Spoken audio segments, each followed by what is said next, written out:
Hi Sir Andrew. Hi classmates. This is our report, which is nervous system. Objectives. Explain the structural balance and functional divisions of the nervous system.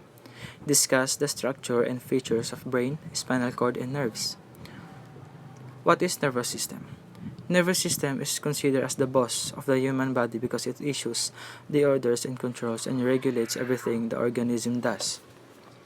Okay, from the word boss, kumbaga siya ang gapa-operate or gapa-function sa atong lawas. Kumbaga siya ang superior sa tanan. The nervous system is composed of the brain, spinal cord, nerves, and ganglia, or masses of gray tissue found in the inner organ of our body. The fundamental unit of nervous system is the nerve cell or neuron. Fundamental means murag primary ba? Nerve cell. Ito siya yung nagre-receive at nagsisend ng message mula sa ating katawan patungo sa ating utak at pabalik sa ating katawan. Neurons. Neuron on the other hand are cell na nagtatransmit ng information to the other nerve cells, muscle, or gland cells. 3 kinds of neurons. Number 1. Sensory or afferent neuron, which carries impulses into the central nervous system from the skin, eye, ear, and various parts of our body. From the word sensory, parang ito siya yung kumukuha ng information mula sa ating mata, tenga, at balat patungo sa ating utak. Number 2. Motor or efferent neuron, which sends messages from the spinal cord to the muscles and results in muscular action. Ito naman siya yung neuron na nagre-receive ng message from spinal cord at i-send naman ni efferent neuron yung message sa muscles in order to move the muscle. Number 3. Intermediate neuron, which lies entirely within the central nervous system itself and has no contact with the outside. Sa pagkakaintindi ko dito ay parang ito siya yung tulay ng motor and sensory neurons para makadaan ang mensahe patungo sa utak. Next. Brain. The brain is the vital part of the nervous system, is found within the cranial cavity and weighs approximately 50 ounces. From the word cranial. Makikita ito sa head part of the body sa may bungo na part. 3 principal divisions of brain. Number 1. Cerebrum. The major part of the brain which gray outer layer and called cortex, the seat of intelligence. Ito siya yung parang nagre-receive at nagbibigay ng meaning sa message from the sense organ which are skin, ear, and mata, and whatsoever. May example ako dito. Cerebrum. Ito yung cerebrum, which is part siya ng frontal lobe. Next. Cerebellum. It assists in controlling muscles of locomotion, balance, and equilibrium. Cerebellum naman, one major function of the cerebellum is parang siya yung nagtitake over sa timing, balancing, at force sa mga different muscle groups to result a body movement. Cerebellum. Ito siya, cerebellum, makikita nyo. Next is number 3, medulla oblongata. The enlarged upper end of the spinal cord is composed in large part of fibers that connects various parts of the body and brain, some of which are sensory and some motor fibers. The medulla oblongata is a long stem structure which makes up the lower part of the brainstem. Makikita nyo dito, para nasa baba siya ng cerebellum.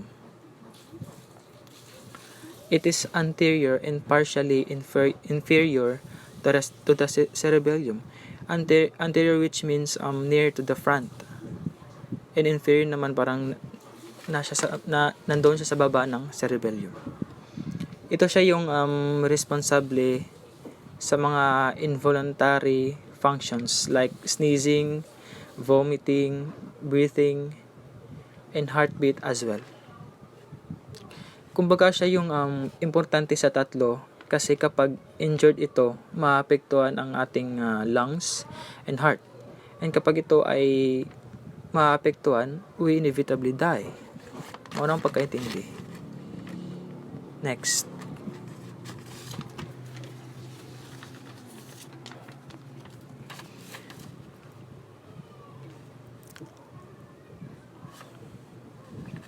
Next is spinal cord and nerves. About 100 million neurons and even more neuroglia composed of the spinal cord, the part of the central nervous system that extends from the brain. Neuroglia, also called glial cells, ito siya yung non-neuronal cells, hindi in the central nervous system which is in the brain and the spinal cord, and it can be also seen in the peripheral nervous system. These cells do not produce electrical impulses. Ibig sabihin, hindi siya kagaya ng ibang cell na parang gumagawa ng signal kung may mensahe na paparating. Electrical impulses, ito siya yung parang signal.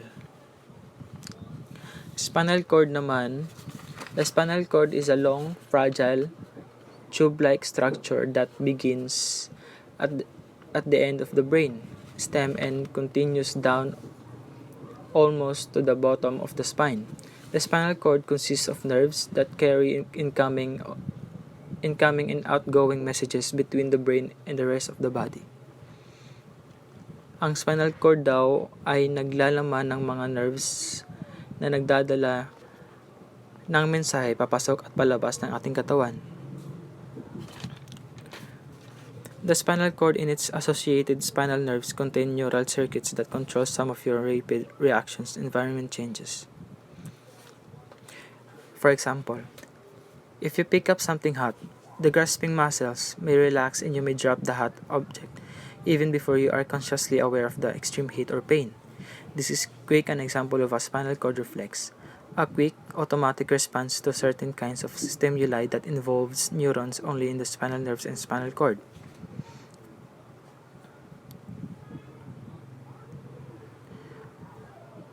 Next, the nervous system controls the body to a great degree, involuntarily or unconsciously.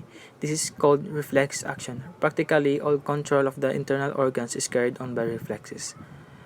Involuntary siya, ito yung mga automatic na functions, mga actions like sneezing, kagaya kanina, sneezing, vomiting, and so on and so forth.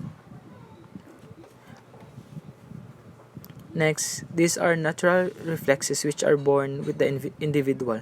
There is another set of reflexes which consists of those that can be developed through practice. For example, in physical education, such social reflexes as fair play, respect for others, honesty in group competition, and the like are developed through practice. These become automatic, meaning that these attributes become a reality without thought to one's actions. Physical educators should recognize the fact that these reflexes are most readily formed in youth and that there are many situations that exist in playground, gymnasium, and swimming pool where they can be most readily practiced. Ito siya yung mga kailangan pang matutunan ng isang individual. Sabi ko nga, ito yung kailangan pang i-practice ng isang individual. Next, a most important implication of this system to physical educators is that adequate care must be given to the nervous system if it is to serve the individual. Sinasabi dito parang kailangan natin na alagaan ang ating nervous system nang sa ganon ay mapaglingkuran pa ang isang individual. Thank you, sir, and classmates for listening. That's all. Thank you.